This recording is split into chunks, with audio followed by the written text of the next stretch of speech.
tu m'es devenu quelque peu familier, pour ne pas dire amical.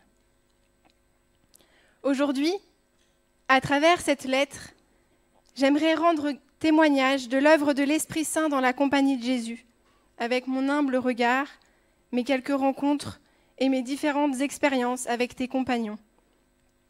Entre le MEJ, Magis, la plateforme, la messe qui prend son temps, Inigo, JRS, je t'avoue que j'en ai vu passer. Pas un d'eux ne se ressemble. Chacun a sa personnalité et son caractère bien identifié, ses fantaisies et sa manière d'être au monde. Mais tous, par leur chemin de vie différent, me parlent de l'amour de Dieu. En cheminant aux côtés de la compagnie de Jésus, j'ai appris à ancrer ma vie dans le Christ. Tout d'abord, avec les exercices spirituels. En découvrant la parole de Dieu vivante, mon regard sur le quotidien s'est transformé au fil des jours. Chercher Dieu et le trouver en toutes choses, nous disais-tu ? Eh bien, je crois que cela a pris tout son sens dans mon métier de psychomotricienne auprès des personnes âgées. Ma prière d'oraison avec la parole de Dieu est devenue prière de contemplation dans ma relation avec mes patients. Merci Ignace, car quelle consolation de sentir et de découvrir le Christ présent dans la personne qui souffre, dans le collègue qui est différent de moi, dans les moments les plus insignifiants de ma journée. Il n'y a pas de lieu que le Seigneur ne désire habiter. Oui, le royaume de Dieu est à l'œuvre partout dans le monde. Saisir cela m'a ouvert les portes et a confirmé mon désir ardent de sortir de nos églises pour être dans le monde. Au fil d'exercices spirituels, de rencontres, d'enseignements, de partage et de compagnonnage, cher Ignace, j'ai découvert la saveur du mot « liberté ». Cette liberté si difficile à comprendre, si coriace à apprivoiser et à éduquer, mais si belle.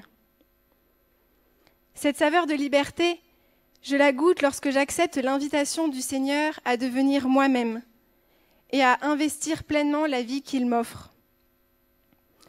À travers l'accueil et l'accompagnement de tes compagnons, je me sens encouragée à choisir librement la manière dont je veux servir le Christ. J'aime cette phrase de Didier Rimaud qui m'appelle à une liberté créative. Invente avec ton Dieu l'avenir qu'il te donne. Invente avec ton Dieu tout un monde plus beau. Ah, mon cher Ignace, si tu savais comme tes compagnons travaillent dur et bien. En ce moment, à Paris, nous préparons ensemble l'ouverture d'une maison commune pour les jeunes. C'est un beau projet auquel je participe avec beaucoup de goût.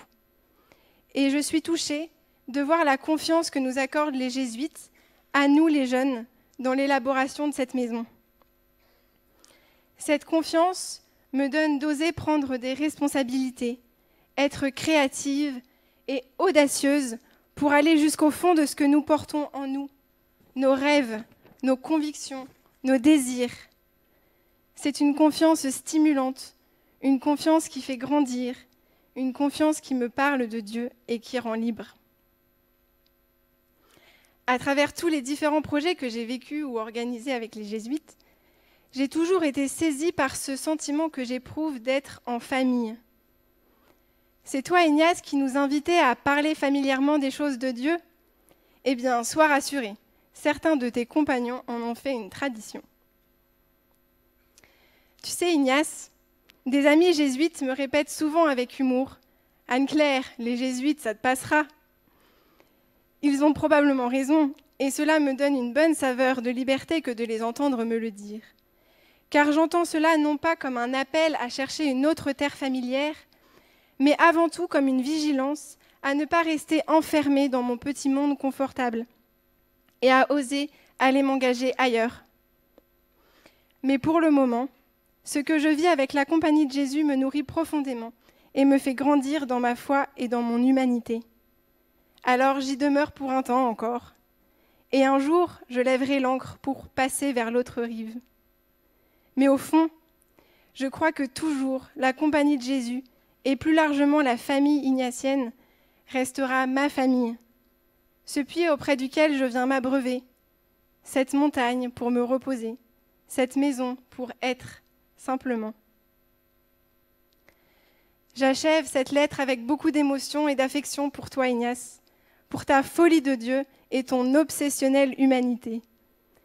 Je rends grâce pour ta vie, pour tes compagnons qui t'ont succédé et qui te succéderont encore, et pour les exercices spirituels que tu nous as laissés. Intercède auprès de Dieu notre prière pour le Père François Bouédec, qui reçoit aujourd'hui la lourde mission de provincial. Veille sur lui et que le Seigneur lui donne la force et la douceur pour accomplir sa mission. Bien amicalement dans le Seigneur, Anne-Claire.